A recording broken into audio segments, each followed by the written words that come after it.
United States of America, and to the republic for which it stands, one nation, under God, indivisible, with liberty and justice for all. Next, we have a proclamation designating January 21st to the 25th, 2013 as Dr. Martin Luther King Week in Longmont.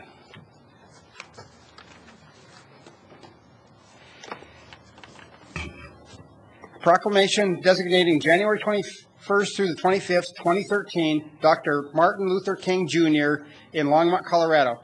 Whereas on January 21st, 2013, we will pause to honor the legacy of Dr. Martin Luther King Jr. And whereas Dr. King and his countless supporters made many sacrifices during the civil rights movement, some even lost their lives while fighting for equality and justice for all. And whereas across the nation and in the city of Longmont, January 21st is marked as MLK Day of Service as a way to transform Dr. King's life and teachings into action. And whereas many community volunteers from diverse backgrounds came together in partnership with the students from Silver Creek Leadership Academy to ensure that the history of the civil rights movement and Dr. King remain alive for us all. And whereas on January 21st at 1 p.m., Longmont residents are invited to gather at Silver Creek High School to honor Dr. Martin Luther King Jr. and to celebrate our diversity and our community efforts to build an inclusive community. Now, therefore, I, Dennis L. Coombs, Mayor, by virtue of the authority vested in me and the City Council of the City of Longmont, do hereby proclaim January 21st to the 25th, 2013 as Dr. Martin Luther King Jr. Week in Longmont and encourage all to take part in MLK Day of Service and to attend the events honoring Dr. King.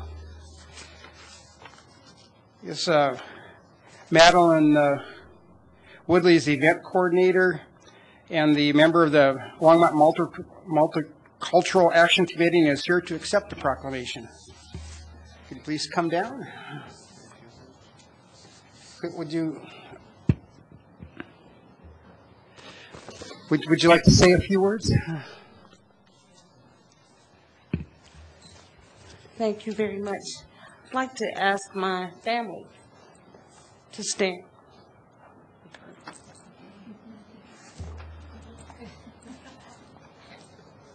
And on behalf of my family and the various committees, such as the Multicultural Action Committee, the Culture Task Force Committee, then other advisory boards that I work with, the advisor of the Housing and Human Services Advisory Board with Brian, I will accept this award, this proclamation, in declaring the week of January 21st, Dr. Martin Luther King Jr. Week in Longmont, Colorado. I hope that you will all be able to attend the festivities. We're going to start the parade on the campus of Silver Creek, and we will march into and it's a commemorative march, and we will march into the auditorium where a program will take place. Thank you. And I wanted Carmen Ramirez and Bobby King to stand, please.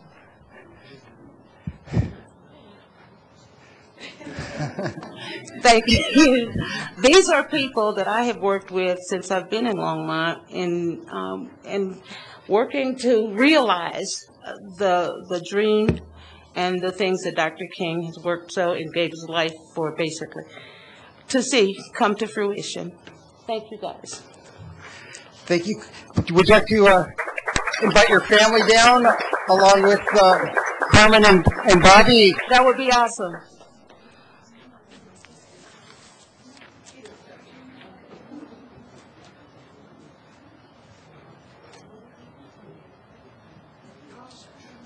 And the Dreamers. I'm sorry, I would like to move to the Dreamers. Rigo?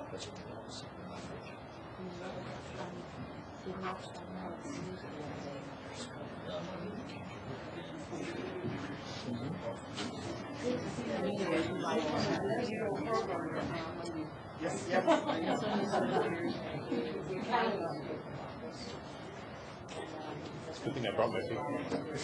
Oh, come on over here. Come on. Everyone together.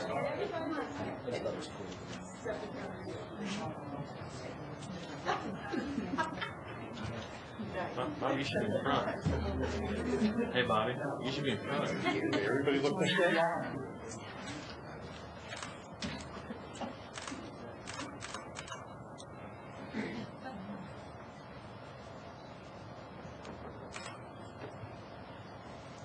Okay, one more.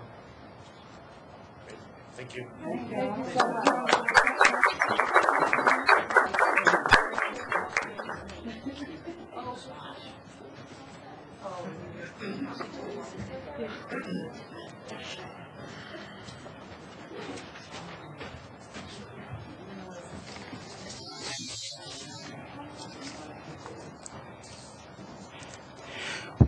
We will now begin our open forum and hackathon. Each member of the public will have 5 minutes to share their thoughts regarding the topic. I wish there was an app for that, or to speak about anything on their minds. Please state your name and address before you begin speaking. Before we begin, I'd like to turn this meeting over to Sandy Cedar for a brief introduction regarding the hackathon. Mayor Coombs, members of council, Sandy Cedar, Assistant City Manager. As you may remember in the kind of the conversations that we've had over the last couple of weeks, we will be holding a hackathon April 12th and 13th, where we will be calling all coders, all hackathons, all hacks, everyone who can come in and really create applications based on the ideas that are not only generated today, but have already begun to be generated on our website, longmonthackathon.com. So I would like to just briefly introduce Susan Wallach. Just wave if you'd like to. Susan Wallach is our web administrator, and she is also the one that is helping us with all of the different web pages. The Twitter is up, the Facebook is up, all the social media, all these great things that have to do with the Longmont Hackathon. Lots of people have asked, why is it a hackathon? Are people really breaking into city systems, or, what exactly is going on with that? And what I've been told by people who attend hackathons is that if you can do this kind of work, you know what this is, and it actually draws you to it. So with that, I'd like to just play a very short video, 2-minute video, about what a hackathon is. This is from the New York City Hackathon. We are not encouraging people to go on the New York City site to submit ideas. We'd like for you to go on our site to submit ideas, longmonthackathon.com. And in fact, after we play the video and Mary, you start to introduce people that will come up and talk about different apps that they'd like to see, Susan will be live placing these on the Longmont Hackathon site. So we'll be doing that kind of in front of people's faces, so to speak. So with that, let me show you this video.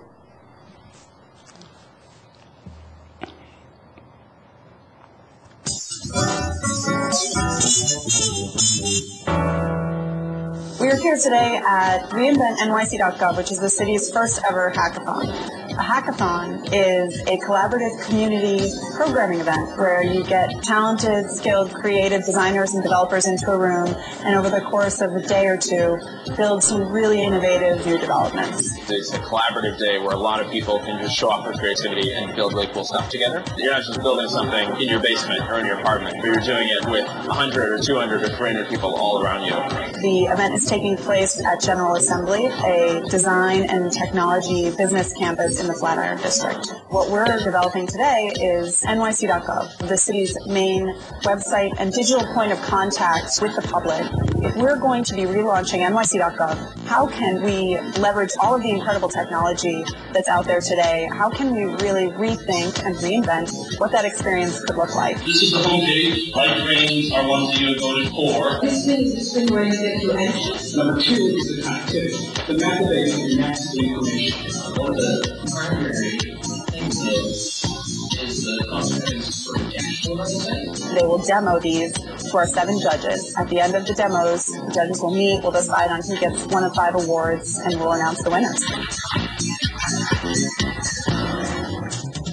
Our website essentially takes all the years of knowledge that have been put into 311 and all the expertise of 311 here in New York City and turns that into an online resource. So instead of having to call somebody, you're actually using the exact same information and intelligence that has been put into 311 online. Everyone has like an area of the city that they know, and then they have areas that they don't. So the idea is we sort of built a platform where people could sort of connect to each other on different areas of specialty. We're essentially redid the NYC website and gave it a refresh, but we also focused on local and residential views to provide a very cohesive destination for residents in New York City. The designs that are produced today are not necessarily going to be the future of the website. Some of the concepts and ideas may influence our own internal decision-making process, making that decision-making process even more open and participatory.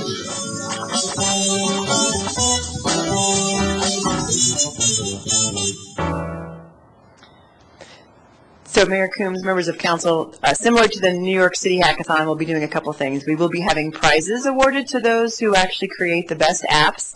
We'll have judging criteria that creates that. One of the awards that we would like to give is the council's choice. So we're hoping that you would be able to be judges of our applications on April 12th and 13th. And be able to really come. We'll have some criteria for you to be able to take a look at and have a council choice. We'll also have ones that our own city staff feel that they really could incorporate and potentially support, because once an application is determined to be something that we're going to move forward with, it does have to be supported in the long term by the enterprise technology system staff. So, and then if there are sponsors, there may be a sponsors award. So we will have awards, there will be prizes, there will be judging criteria, there will be lots of activity, lots of food, lots of beverages at the actual hackathon. And in the meantime, what we're doing is soliciting for ideas. Of course, people who come into these hackathons can also come with their own ideas, but we really would like for the community to be involved. One of the newest participatory software pieces in community involvement tools is something called crowdsourcing. Crowdsourcing is where people put their ideas up on a website and other people vote for it to kind of give it either more popularity or a higher ranking in the ratings. So what we're going to be doing is I'm going to be showing you the longmonthackathon.com site as people are talking. Susan will be entering those ideas into the site, and then after this meeting and during this meeting and whenever between now and the next month or so, we encourage people to go in and not only submit ideas, but also look at all the ideas and vote for your favorites. So it's sort of a way of doing community involvement paperless, so to speak. So with that, I'd be happy to turn it back over to the mayor. Thank you for indulging me with a little more education around what is a hackathon, and we will get on with the ideas. Councilmember Levison. Is anybody tweeting from here to say we're looking at ideas right now for the hackathon? So anybody following the city on Twitter can get in on this too? Mayor and Councilmember Levison, this is Susan Wallach, and I actually sent out some tweets prior to tonight.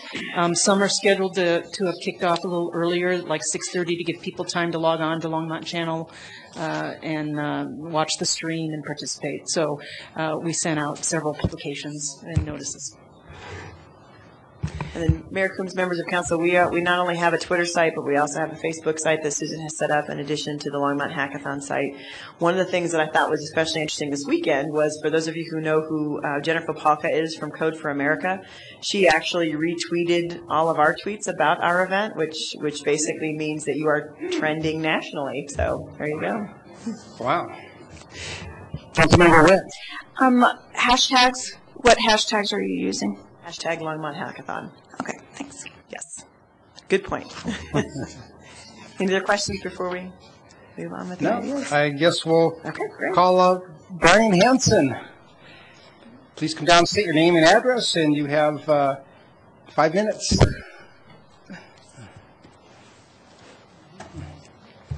Mayor and Council, it's good to see you again. My name is Brian Hansen. I live at 401 Mountain View Avenue in Longmont, Colorado.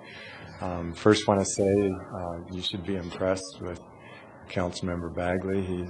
Since the meeting got together, I was at the last council meeting. He managed to set up a meeting with the owners, or at least one of the owners of Mountain View Welding, and him and we did talk a little bit about some of the issues. I don't know how far we really got, but we at least gave it a real effort. And I didn't realize that Brian had some real concerns with noise in the community. And I remember when I was on city council, I had complained 2 or 3 times about some of the private trash haulers and the fact that sometimes they would start picking up their dump bins at 5 a.m. or something like that, which is in violation of our noise ordinance. But the bottom line is, it sounds like you folks were able to, after I was off council, pass an ordinance that specifically prohibited that type of activity, which I think was something I wasn't able to do. So I'm very impressed. And the only reason why I've come back again tonight is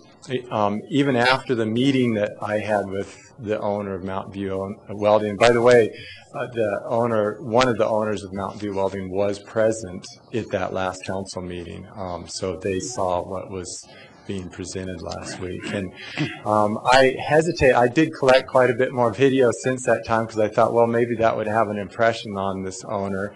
And so there was quite a bit of video I collected which would indicate contrary to that. So I was going to restrain myself from coming to City Council and providing that video. And then after we met on Sunday with the owner, there was still additional noise. It sounds like from a discussion with Brian that some of that might actually get mitigated pretty soon. But you have to understand, for more than 10 years, we've heard promises from the owners that issues would get mitigated. So I guess I'll respond to that when that actually happens. And you probably won't ever see me talk about the issue again if that in fact happens. So I'm very hopeful.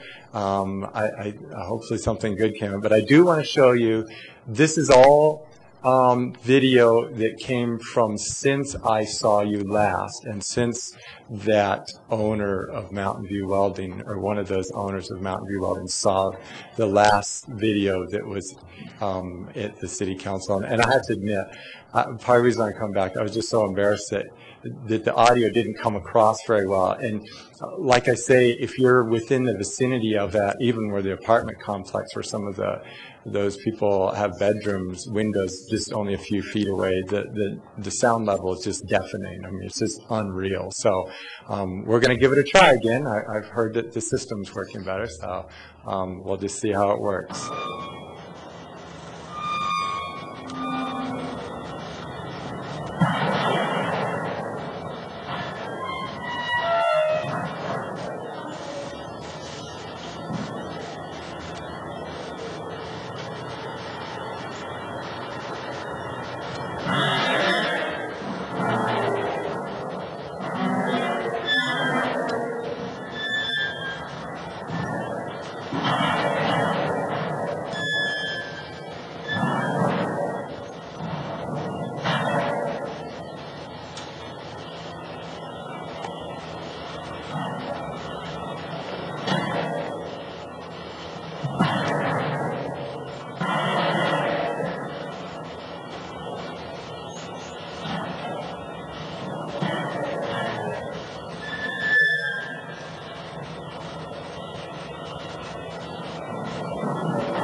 Well, thank you very much.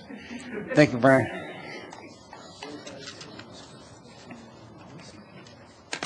Councilmember Bagley. We're allowed to respond, right? And interact? Okay, just a quick, he doesn't have to go, does he? Just because his 5 minutes is up? So now, I thought that okay, well, I didn't want to respond. It's just I wanted to kind of we did indeed have a wonderful breakfast. I had 2 pieces of French toast, 2 eggs, 2 sausage links. I don't remember what you had, but it was a good breakfast. Wendell Pickett did join us, and it was an interesting conversation, as Mr. Hanson knows. There's a lot of passion and concern on both sides, and just kind of let the fellow council know that if it comes up again, how I kind of see it is you've got a property owner, Brian Hanson, who bought a home and expected peace and quiet, and then you have a business owner that subsequently inherited that business and expects to be able to turn a profit, and at some point, noise, profitability, private property, business property, they're kind of in conflict here. And hearing them talk, I guess I'm just the eternal optimist, as some people have called me, a naive politician. But I do think that we'll be able to figure something out. A lot of the noise, I've already shared this with Brian Hanson, but a lot of the noise we're hearing this week, and I'm sure it goes on, so I'm not mitigating it or dismissing this at all. It would bug the heck out of me if I lived there and I heard the noise. But Wendell Pickett told me to convey to you and council as well that a lot of the noise what you're hearing is they're going to be moving the recycling as well as a lot of the majority of the storage of that steel to the west side of the building, away from Mr. Hanson's residence as well as the surrounding apartments. There's some other more creative solutions that we're exploring as well. Don't want to mention those because I don't know what the private parties are talking about, but it might entail transferring ownership of businesses, properties, etc., between the two parties. And so I think Mr. Hanson and Wendell Pickett are both reasonable people, and I would hope that we'd be able to find a solution. And so I'll keep talking, and if you have anything, you got my number, and I got yours. And let's just stay in communication. Come as much as you want. Keep me on my toes. Keep us on our toes, and we'll try to work something out. Okay? Thank you very much. I really do appreciate it, Councilmember Bagley. Okay, next up we've got Kim Russell.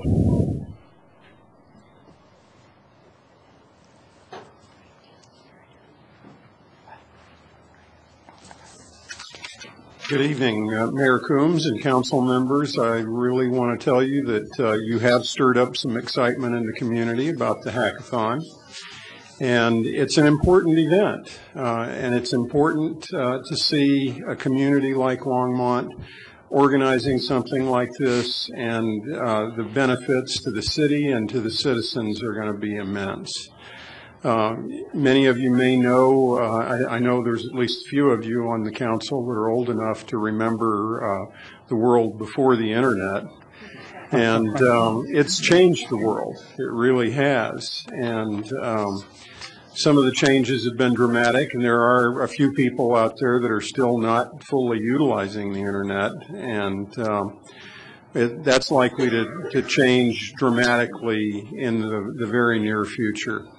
Boulder County is uniquely positioned, and just so you know, you may be aware of this already, but Boulder County is now the 5th largest center for venture capital activity in the United States. And most of that activity is going into technical and software related programs. The country has a lot of progress to make. To give you an example, I spoke this morning to one of the vice presidents at a Fortune 50 company located here in Boulder County that was one of the first companies to begin manufacturing the personal computer. So you may know who that is when I talk about them. But just so that you understand where they are today in the investment and facility they have here in the county, which is very large, that company believes that across their enterprise here, their equipment is 2 generations behind. Their software is 3 generations behind. And that's something they're addressing. They want to address it very quickly. But that's very typical of most of the companies that you'll find in this community. And what you're going to see is that over the next 2 to 3 years, the changes that we see globally will make the changes that we saw and witnessed over the last 20 years of the internet, or actually 25. They tell me that at the CES show this year, they actually celebrated the 25th anniversary of the .com. And I didn't realize myself that it had been that long, but the changes that we're likely to see in the next 5 years are going to make the changes that occurred over the last 20 seem almost insignificant. And the community and the citizens here are going to have an opportunity, because of the projects like this that you're helping to organize, to really get their teeth into something. The U.S. is currently sitting at 16th place in broadband connectivity amongst the top 25 industrialized countries. And if half of the cities in this country took the initiative that you've already taken here, this country would probably jump into the top 10 very quickly. We are now 34th in rankings in implementation of electronic medical records, which is a very high priority in the country right now. In fact, there's federal subsidies out that provide between $4,000 and $7,000 per physician just to prod them along and give them an extra subsidy to implement those systems. But in terms of what you're doing here and the benefit that the city will see, hopefully it'll improve the efficiency of the services that you provide to the community. And we've seen several other communities that have started this a little bit earlier than we did here. You're still a leader, but we've definitely got something happening here that you're going to see some great results from. So I applaud what you've done and look forward to seeing the results. Thank you. Thank you, Ken. Councilmember Levison? Yeah, Ken, before you go, what would you find, what do you need that's useful for any kind of data that, or any kind of app that you would find helpful? Well, I've actually had some experience with that in other cities, and what many of those cities have found that have been particularly useful are ways to help communicate, really opening lines of communication between citizens and the divisions of the city that provide services directly for utilities, water systems, potholes, all sorts of things of that sort, that allow, in one case, for example, the workers that are out working on systems for the city throughout the day have to check in at least twice a day and pick up messages via email that goes in through wireless systems that connect to computers that they have in their trucks. And they update them. If they're in a neighborhood where there's complaints coming in, they find out about it typically within hours, maybe even minutes of the time the complaints came in. And as opposed to going back to the office, picking up paperwork, processing it, and getting to it in 2 or 3 days, oftentimes they can take care of the problem before they even come in.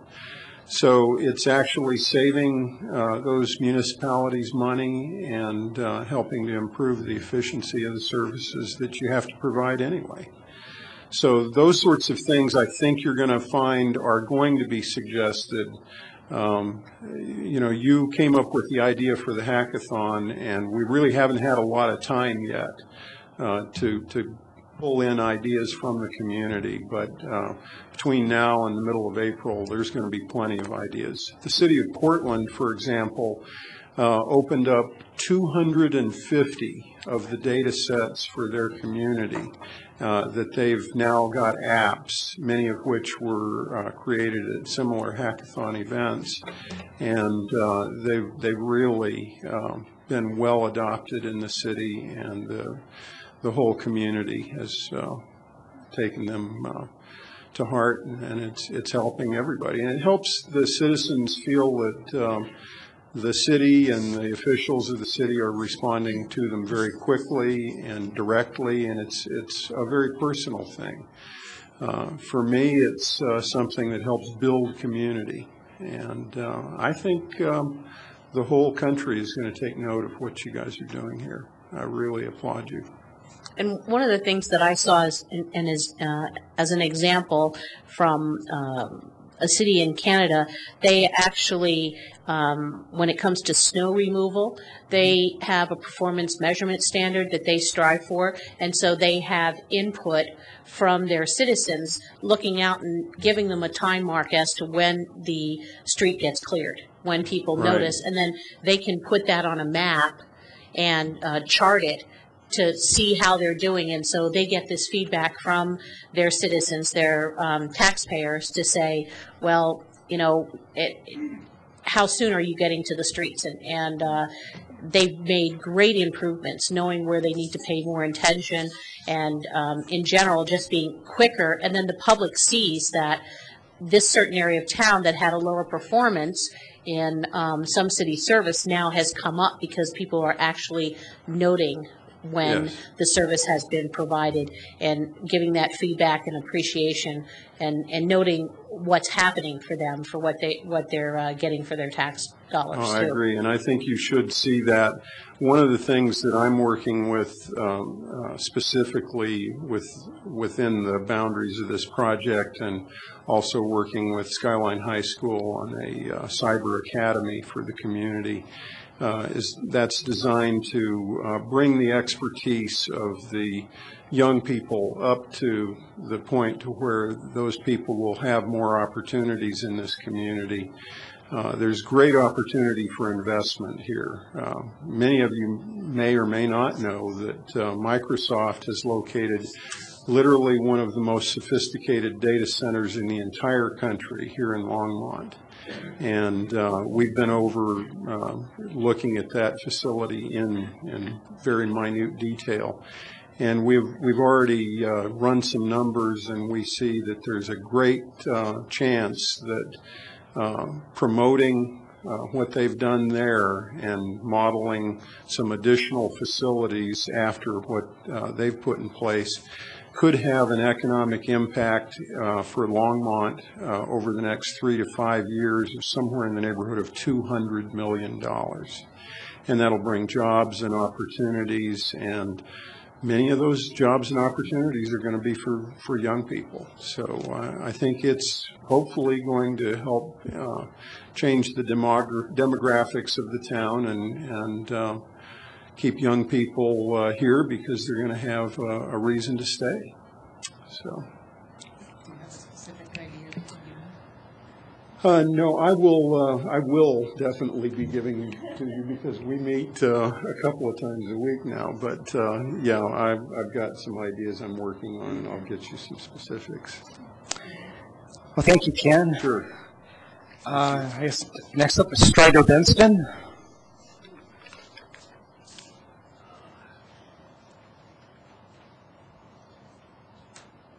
Do I have to sit? No. Is there a mic over there? This? Go ahead and have a seat. I guess I do have. You don't have to, but you can. Well, they'll catch you. They'll hear you if you stand like that. We'll see. Maybe if I'm facing this way, I do have to. Yeah. All right. My name is Strider Benston, and I can try sitting. I don't know. I would like to honor, as Glenda and others did today, the 84th birthday of my friend Martin Luther King. And Martin Luther King, as I gave a sermon one time, was to me a guide, a colleague, and a friend. A guide indicates the way to go. perhaps climbs a few mountains ahead, blazes a trail, points out some dangers and pitfalls, jungles, swamps, and deserts, and the signs of progress. A colleague travels with you on the journey into battle, shares thoughts and plans, defeats and victories, parties and funerals. A friend acknowledges and appreciates your contribution, recognizes your perils and wounds and sacrifices, along with your hopes and dreams. The faith and courage which impel one in the struggle for truth, justice, beauty, and dignity. A friend overflows with compassion. This was Martin to me. I would also like to bring into memory the great Reverend Fred Shuttlesworth, who died last year. I didn't get to see him either in Selma or in Raleigh 3 years ago because although he was a scheduled speaker, he was too ill to attend, and he died this last year. But Fred was the bravest man I ever met, I ever knew. He was the minister of 16th Street Baptist Church in Birmingham, the creator of the Alabama Christian Movement for Human Rights, and brought the movement into Birmingham, invented the movement in Birmingham. And when the Freedom Rides came and the bus was blown up and the people were, the riders were attacked by a mob of 1,500 people with baseball bats and tire chains and tire rods and everything in Anniston, and Fred got the call, he immediately called 2 or 3 friends, got in his station wagon, drove 100 miles an hour up to Anniston, and rescued a number of the people before they were killed. Fine man. Like I said, the bravest man I ever knew. A couple of other things. Just today, President Obama mentioned, not much detail, but at least that we are at least going to deal finally with the problem of mass murder and high velocity, high repetition gun violence in this country. And every time at Columbine and Paducah, Kentucky, and Jonesboro, Arkansas, and Wisconsin, and all of the, and Tucson, and they always say, "Oh, it's not the time now," you know. Well, Martin Luther King said in his letter from the Birmingham jail, "There always comes a time, and we must use time creatively, and it is always time to do the right thing." And maybe this time, when a large number of little children were killed by a crazed shooter with multiple round, fast, rapid fire and stuff, maybe we can do something about it by making that less likely in the future. A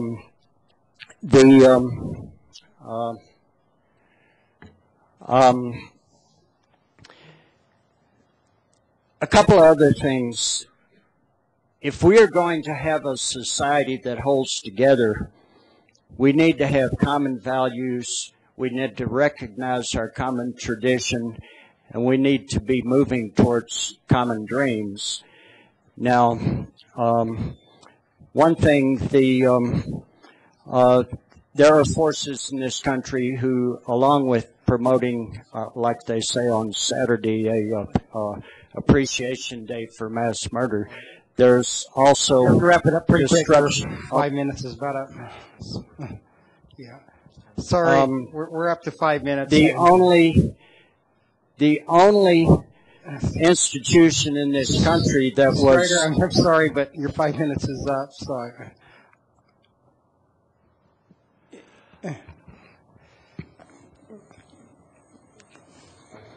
Mayor? Yes. Councilmember Witt. Strider, can you just finish your thought for me? Well, I was going to mention there is an effort to destroy the Postal Service, which is the only institution in this country that is empowered by the United States Constitution.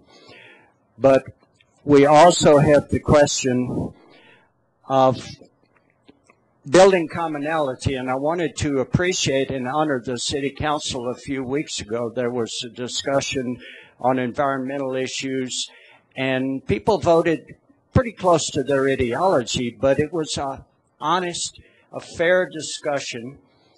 It didn't go the way I wanted the vote to go, but I appreciated the thoughts on all sides. At least on the local level, there is that kind of commonality, and we need to actually move that up to where on the national level we can have that kind of commonality.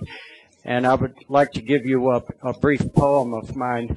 If I can help just one person to heal his wounds, if I can bring courage to one who is paralyzed by fear, understanding to one drowning in confusion, a home for one who is lost in the wilderness. If I can clear somebody's eyes so she may see the rainbow and bring the word of truth to one beset by lies.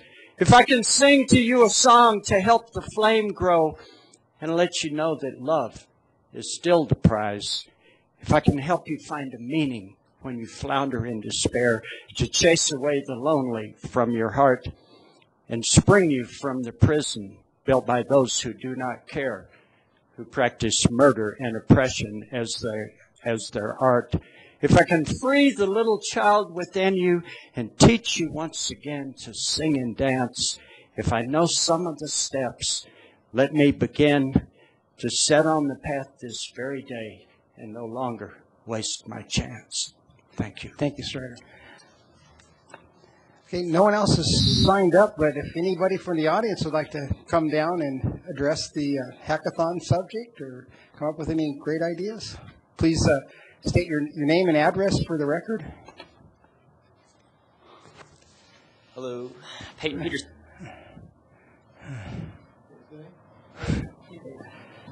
One, two. Hey, there we go. Peyton Peterson. The hackathon, I've heard a lot of students are really excited about it, and I'm just here to kind of say that I'm really happy that we're doing this as a city. There's a lot of cool apps that have been suggested to me.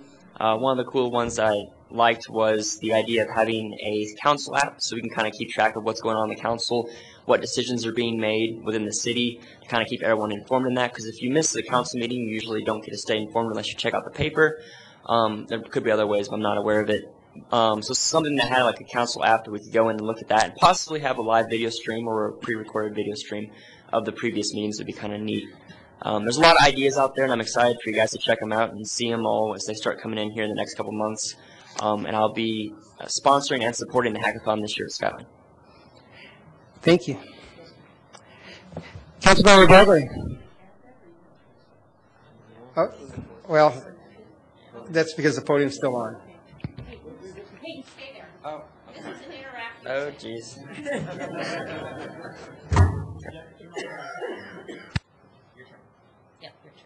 Thank you, Mayor Coombs and Peyton. It's Peyton, you said, right? Yeah. First of all, you said you were a student. What grade? Wait. Take turns. All right. I'm 12th grade, so senior this year at Silver Creek. Okay. You want to throw it? Should I sing? I'll keep this one open. You use that one. All right. Can you hear me? Yeah. All right. So I guess my next question is, I'm liaison with City Youth Council, and would you have any interest? I mean, I don't speak for them, but I imagine that they'd be interested in having you come, being a 12th grader involved in the project, and get their ideas for apps. Any interest in that? Yeah, sure. Sounds good. Can you get me your name and number, and I'll call you tomorrow and set something up? I'll give you a card. All right, cool. Thanks. Yeah. Any other questions? Do I need to turn mine off? Oh, yeah. Go ahead. You can override. Thank you. Yeah. Is there anybody else who'd like to come down?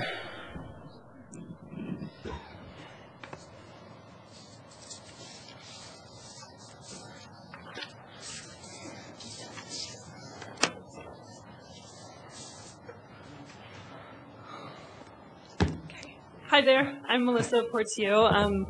I'm a city employee, actually, so I'm kind of here on that behalf. We have been talking in HR about what kind of apps might be useful for folks to get in our organization as an employee, and also those who are already employees and what things they might like to see. So some of the ideas we came up with were ways for candidates to track their apps and what status they're in, and they can just have it right there in their hands as to where they're at in the process.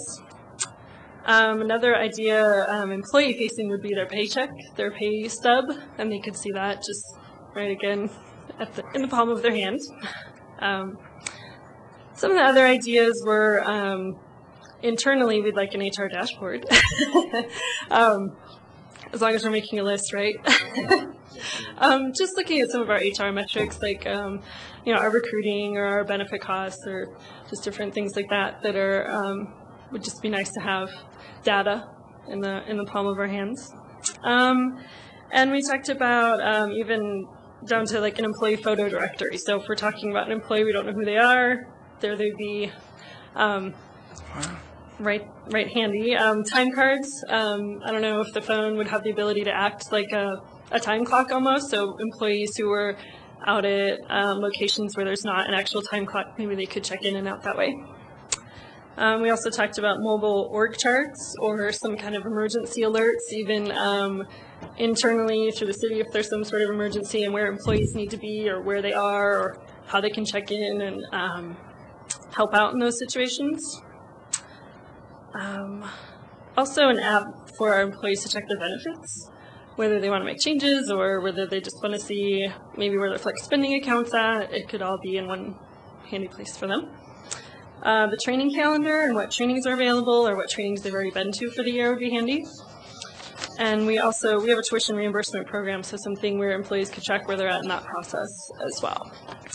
The other thing we thought too was putting Harold's team meetings on there, so locations or agendas or minutes from that.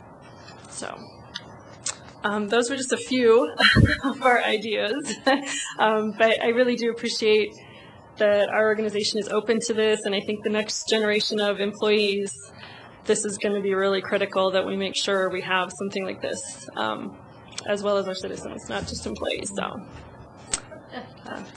that's all. I've been hacked, huh? Yeah, that's great.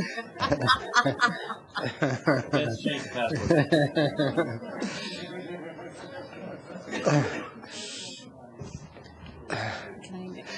Councilmember Levinson. Hi, Melissa. I like your suggestion of the employee photo directory because I also think that should be publicly available, because if someone is working out in the easement or around your house, or for example, my next door neighbor had a meter reader in their backyard, and I was sitting at lunch and I had a friend sitting there sharing lunch with me, and she said, someone's like looking over the fence from your neighbor's yard at your house. And I couldn't see who it was, but if you had an app where somebody could say, have a photo up of a city employee, or, who your meter reader was on what route and who was doing it what day, then you could, number one, bring your dog in, or you could also then know who's on your property, and that it's not somebody skulking around and possibly, checking your house out for something else. So that would be I think that would be tremendous use for public safety issues as well. So, and put a friendly face on the city employees. So thanks.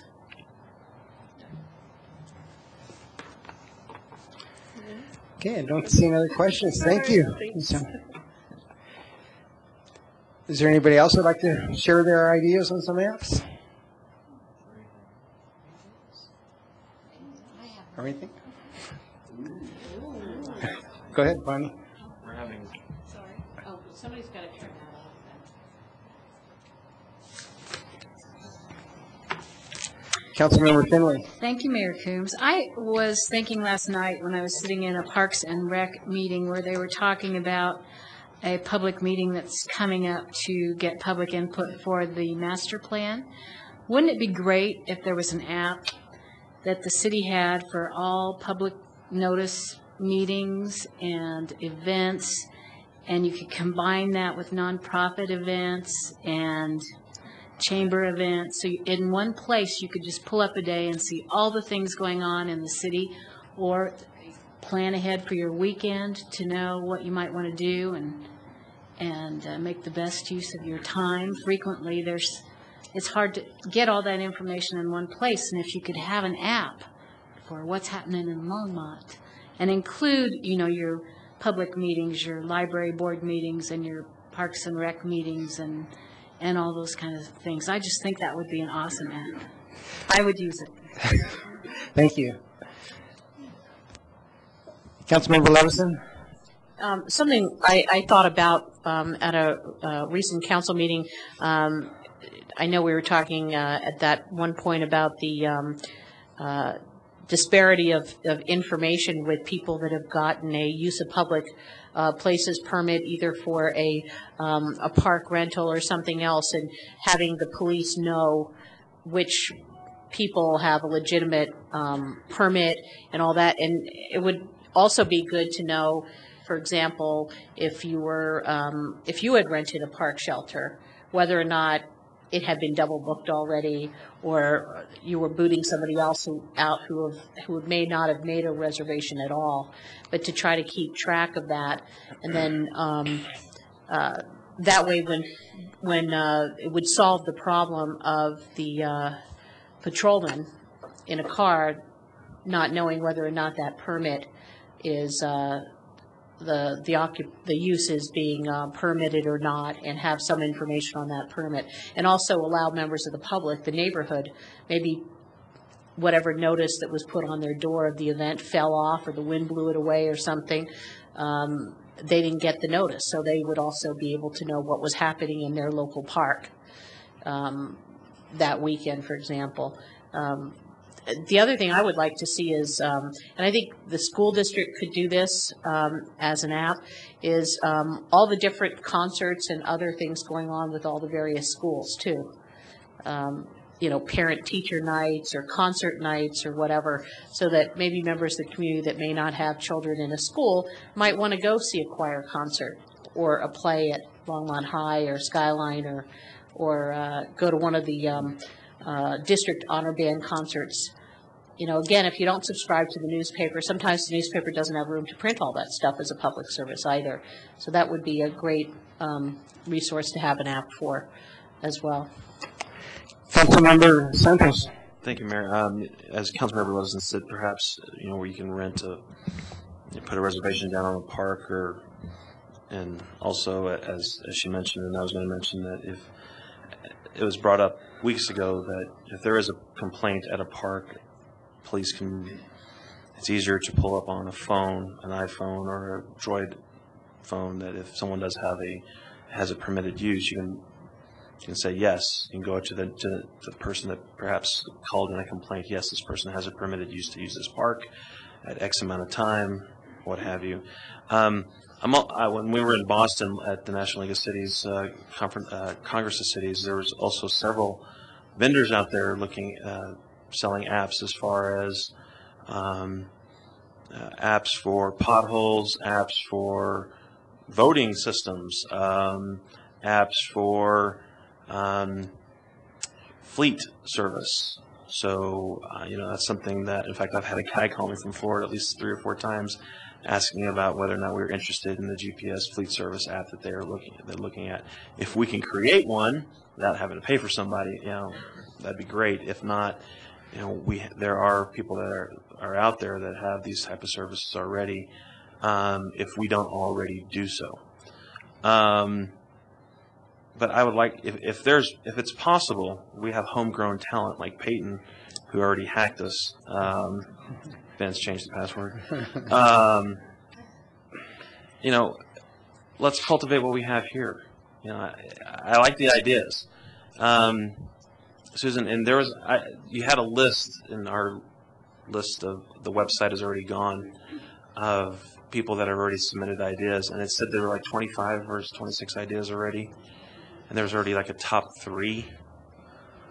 I saw one app that says a real-time app that shows when the trains are around third, so we can use the overpass or not. That's something that would be interesting to see. Again, an app to maybe to register your kids for swim lessons. I'm looking at all, if it's all possible, any particular options, an app to be able to reserve a book at the library. You name it. If it's all possible, let's see what the possibilities are. So thanks.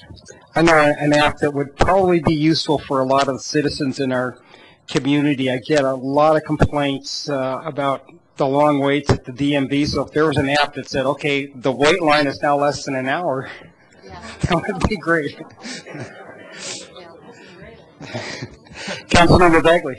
Thank you. I think it'd be cool to invite local restaurants. We create an app, a city app, that they could actually report how long the wait time is. So you don't have to call around all the restaurants to figure out on a Friday night, well, where's the shortest wait time? You put it in order, and you're just like, bam, you're there.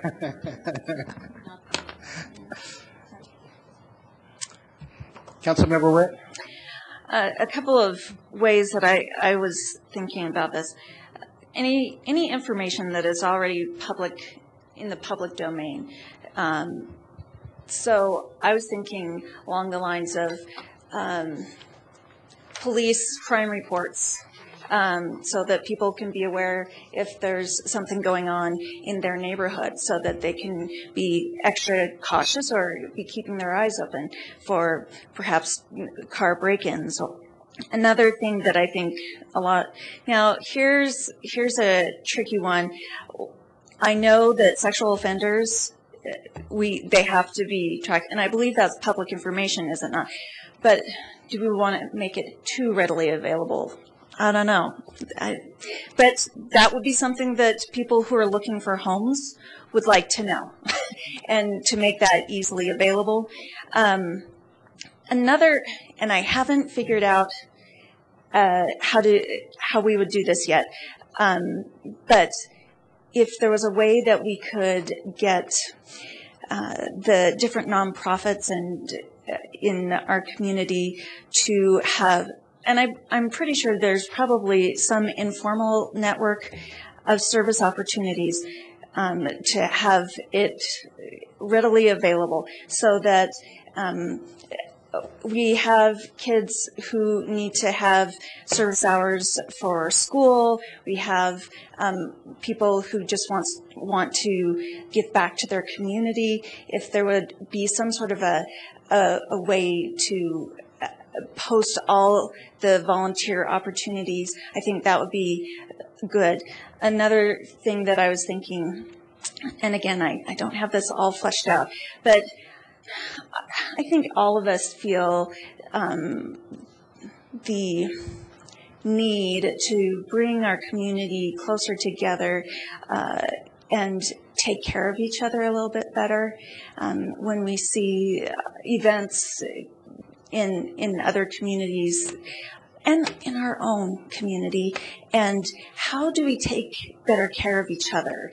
And that's not necessarily a government responsibility, but if there was some way that we could connect people with each other to take care of one another a little bit better, that would be helpful. So hopefully people who are smarter than me can think up some ways that we can connect people and bring us closer together.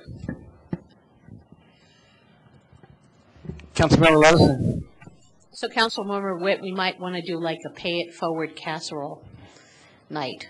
So everybody can pass a casserole to somebody they know that might have the flu or surgery, or something where they're dealing with an issue where they can't have a home cooked meal and kind of pay it forward. And I know you've got a really good casserole recipe, but also, the other thing is we could look at working with businesses when you look at what's brought in, the specials at all the grocery stores, having local chefs or personal chefs or other people, suggest what could you do with, the fact that these 5 items are on sale this week or 10 items at various supermarkets, and post an app for, 10 million ways to do something with strawberries in the middle of June, or, that kind of stuff is just helpful and kind of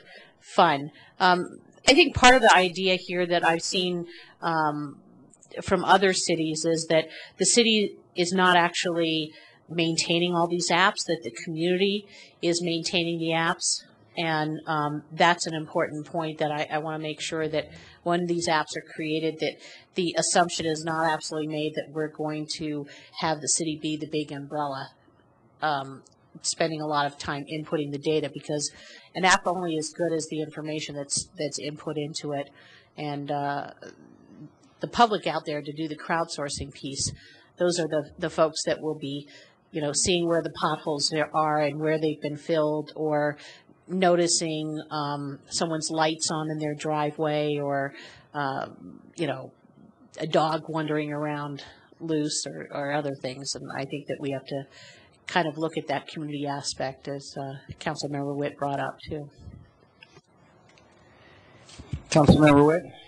Another thing that I keep thinking of all the great organizations that we have in Longmont.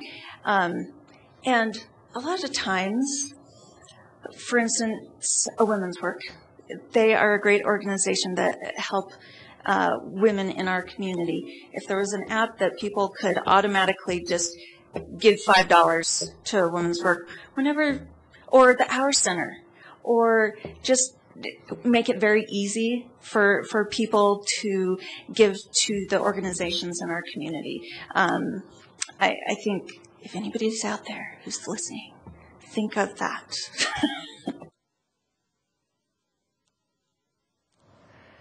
Okay, is there anybody from the audience that would like to come down?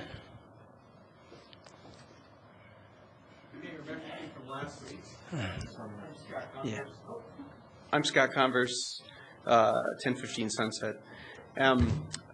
One thing I'd like to point out here is that I don't know if you know that. Well, I can think of an app right away. I'd like to know who has signed up to speak in front of the council before the council starts, because I'd like to know when you're speaking. But yeah.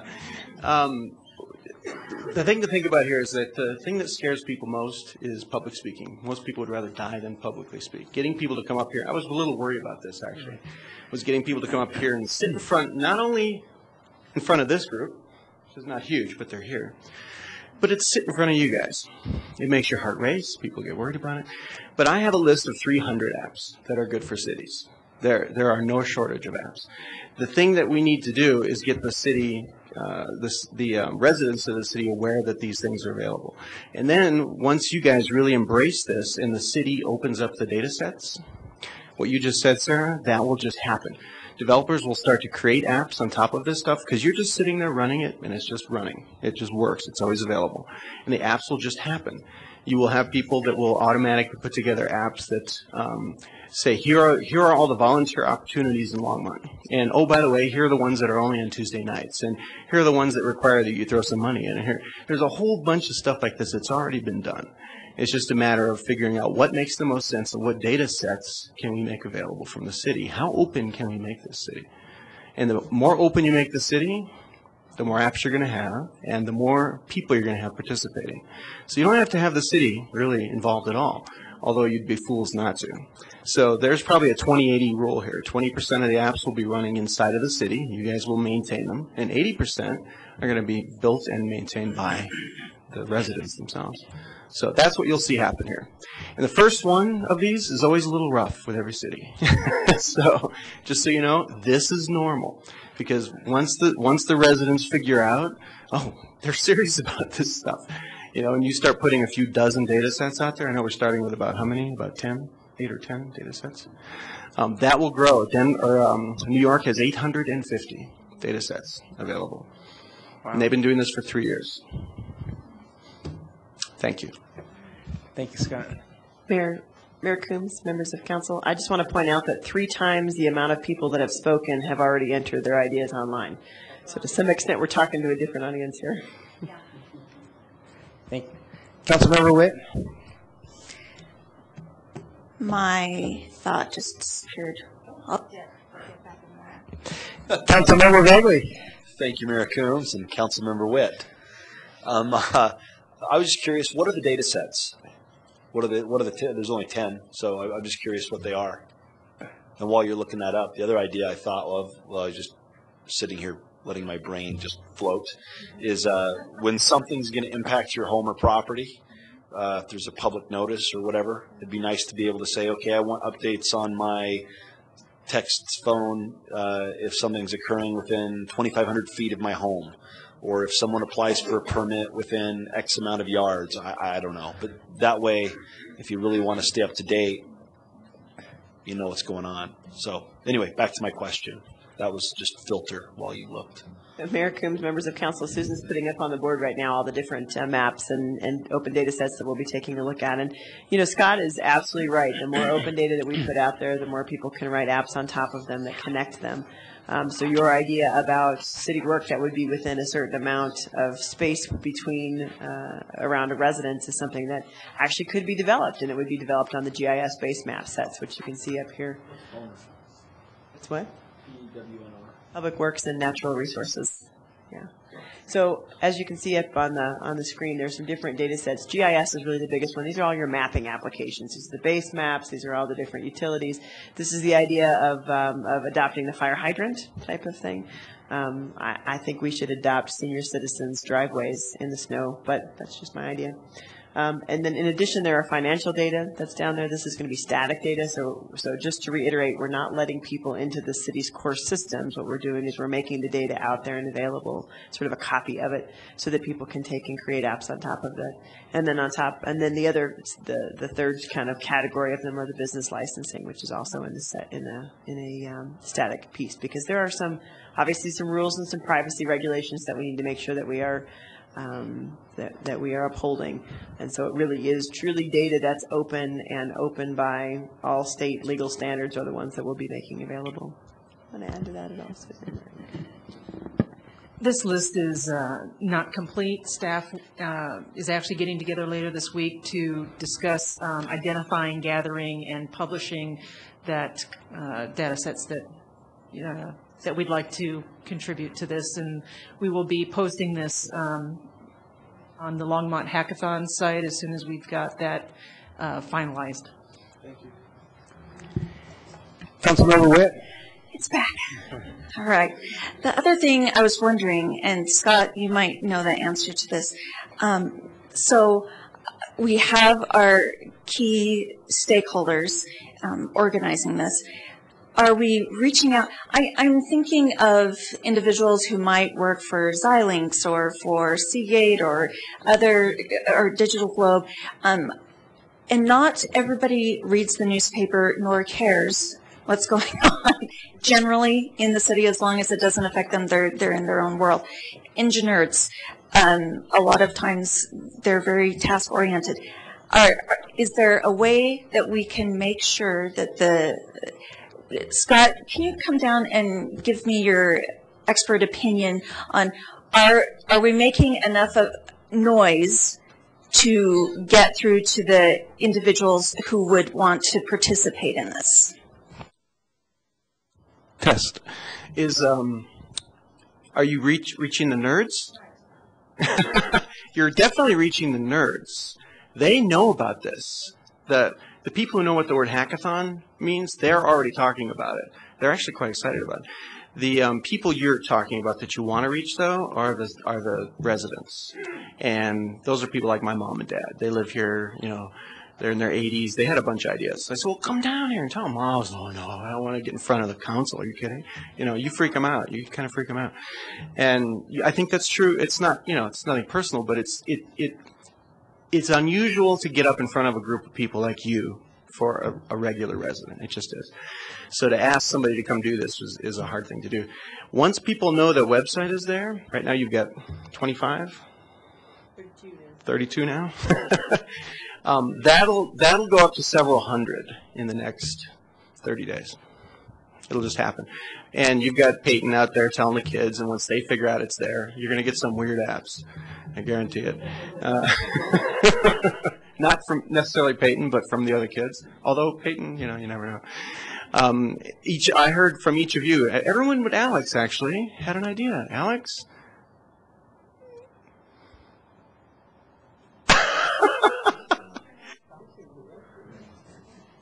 I don't have any ideas.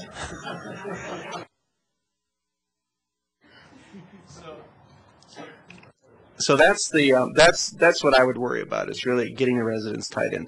The nerds in town know what's going on. Also, I will be reaching out to all of these companies to ask them to be sponsors.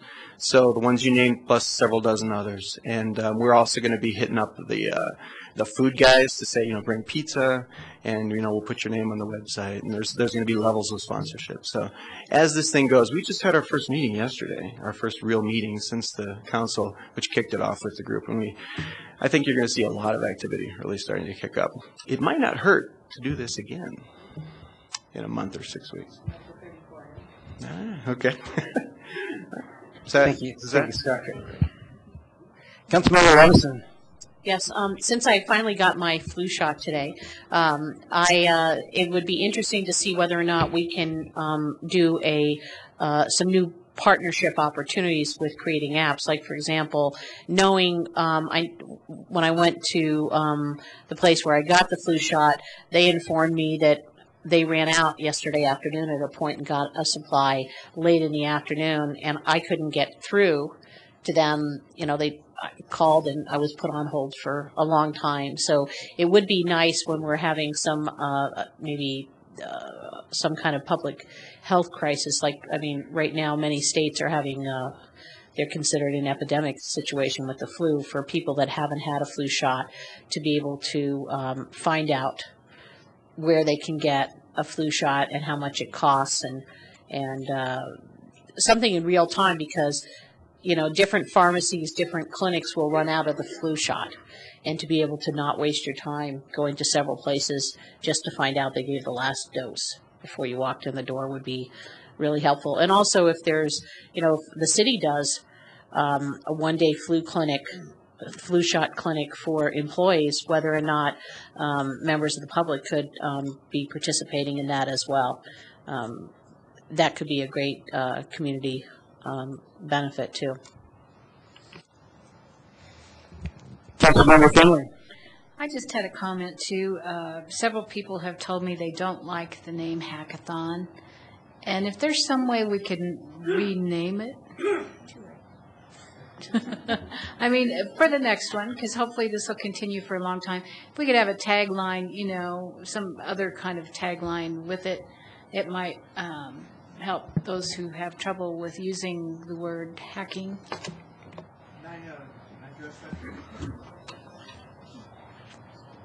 I don't mean to be ever soft.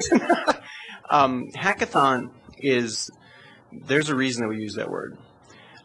Again, back to how do you reach the nerds? All the nerds know what a hackathon is. If you use a word like apathon, and there are several alternatives, they all think it's dumb, the people who actually do the work. And a hacker used to be, for somebody over 40, was somebody who broke into computer systems. For somebody under 40, a hacker works at Facebook. So keep in mind, your reference points. To us, it means somebody who's going to, come in and break into the computer systems of the city. But to our kids and our grandkids, a hacker, that's Mark Zuckerberg. So just keep that in mind. It is the right word to use in general if you want to get the people who know how to do this stuff and are good at it to come play. Go ahead. The problem with that is that you're saying we need to reach the public. The public that we're trying to reach doesn't like that name and will not respond to that because it has a negative connotation. So the people who are doing the apps, that's great. They know what that means, but the people that you're trying to make suggestions don't like that word because it has that negative connotation. So, okay, do you have suggestions for what we should use then? Just add a tagline on there, and then, you know, for the next one, use the tagline rather than the hack word. Or use them both. Mayor Coombs, members of council, this is the quandary of all marketing right now, right? Reaching multiple generations in multiple different venues. So, you know, one of the things that I really appreciated about the Reinvent NYC idea was exactly that, was taglining it with reinvention and innovation. You know, the space at Skyline High School is called the Innovation Center. It's not a hacker space. So there are some things that we will be doing as this continues forward that will not only identify what a hackathon is, but we will add those taglines as we go. Absolutely. Councilmember Levison. And I think part of it is educating the public about technology issues. And if the proper term to use is hackathon, and that actually is the modern meaning of it, or hack is a modern meaning, then if it becomes the standard of the dictionary definition when they update Webster's again, then you're communicating. Just like a marathon, you know, people may say, well, we don't want to honor the city of Marathon, so we're going to call a long distance 26-mile race something else. You're not going to attract runners, and you know, a marathon could be a grueling race, but it could also be fun, I guess. But I think that you have to use the right term for what the current environment is, and I think part of this is educating the public around technology issues, and that's primarily why we're doing some of this stuff, is to bring up that level of base education in the community as well, plus our education. You know, that's, I think, a very important thing that will help elected officials understand the technology and the interface between technology and government a little bit better, too. So I'm very thankful that we're doing this because, you know, it's nice to learn things when you're on the job. Councilmember Witt. And this is going to be something that we'll have to think about as well. So Scott was just mentioning how people get very, very nervous coming and speaking before council, and yet they would like their opinions to be heard. Is there some way that we can, using modern technology, allow people in a structured way? We all get emails which influence us, but I think if there was a way that we could allow people to kind of do public invite to be heard without them having to come down to council. Is there a way to do that, Sandy? Do you know? Mayor Coombs, Councilmember Witt, really the LongmontHackathon.com does have a space where you can just add your ideas, and you can add as many as you'd like to, and you put them in your own words. And so, as you can see kind of up at the top, and I should scroll it down a little bit. If you scroll down on that screen just a little bit, it says post your own idea. And it starts off with I suggest you. But there's lots of ways that you can reach the city. So when Scott Roche wrote his article just prior to the last council meeting, I had, you know, probably 5 people email me directly. So you're welcome to email city staff. They can email you and you can forward them to us. They can give their suggestions to us via Facebook or Twitter. They can, by golly, call me on the phone, 303-651-8634, and submit your ideas that way. Call the city manager's office. You know, we're soliciting for ideas in all sorts of different ways. And in fact, I would even encourage that between now and in the next month or so, as you are speaking with residents, ask them their opinions, send them my way. Because there's lots of ways for people to be able to add these in. Really, that public invite to be heard form is the Longmont Hackathon site where people can add all sorts of things. But in addition, we'll be bringing it in from just every place we possibly can. I guess I was thinking more along the lines of a common practice in our city.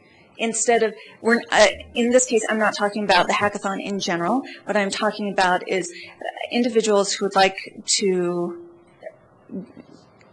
have their opinions noted in the record. Is there a way, and I guess we'll have to talk to Valerie about this as well, have their opinions in the record and have us be able to see that, but they don't have to actually come down and talk to us. And that saves time for us. But it also, we can still read them, but they don't actually have to come down. Is there a way to do that and it still be entered into the record and Mayor Coombs, Councilmember Witt, there ought to be an app for that. We'll put it on the list. Okay. All right. Thanks. Councilmember Levison? Yeah, along that line, I mean, is it possible that since the council's emails are all public information anyway, that someone could just put in something into the city's computer system to access council email on a topic, and that public testimony on an item, for example, you could say 11C, and somebody could reference that, and that would be something that someone could look and see how many people have written to council about this to know whether or not, if they come down to public about it to be heard, it either reinforces information we've already gotten, or it might empower people to understand that other people have the same opinion, and that it's worth their time to come down, because a lot of people don't come because they feel like they're the only ones who have ever contacted council on a certain agenda item. And so that would maybe give that crowdsourcing idea a little bit more support when people see that neighbors of theirs have written in, and they should maybe register that as well. Councilmember Samari. I just woke up. You could call that app that Councilmember Witt was mentioning a talkathon. That's your idea? That's my idea.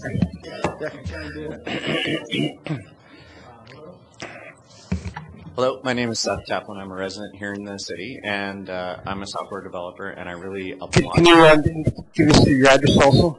Can I? Your address? 2219 K Street. Okay, thank you. And I would just really like to applaud you guys for doing this, because just over the summer I had seen like the Code for America Brigade and such like that. And I was like, ooh, I kind of want to get interested in this. Oh, but everybody's down in Denver. I don't want to really go to Denver to do this kind of thing. So I saw this in the paper, and I was really excited about it. I think you guys are absolutely right. There is a dichotomy between the two sides of the public perception of hacking and technologists' perception of hacking. And yeah, 20 years. At least that I've been aware of it. If you talk to somebody in the know, they would say, oh, hacking, yeah, that's fine. That's not cracking, that's not breaking into stuff, whatever. It's just the public, they think it is.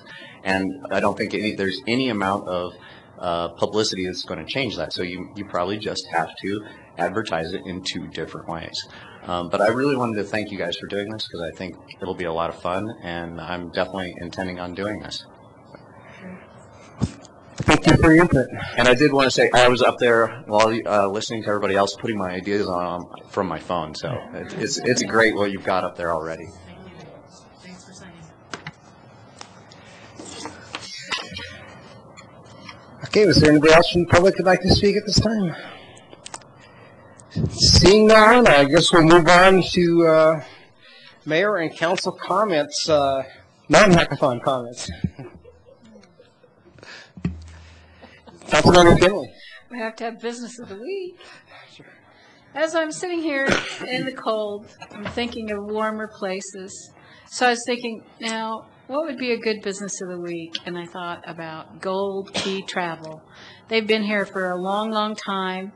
And if you don't really know exactly what kind of vacation you want, but you know you want to go someplace warm, it's a great place to call and make travel arrangements. So my business of the week is Gold Key Travel. Councilmember Robinson.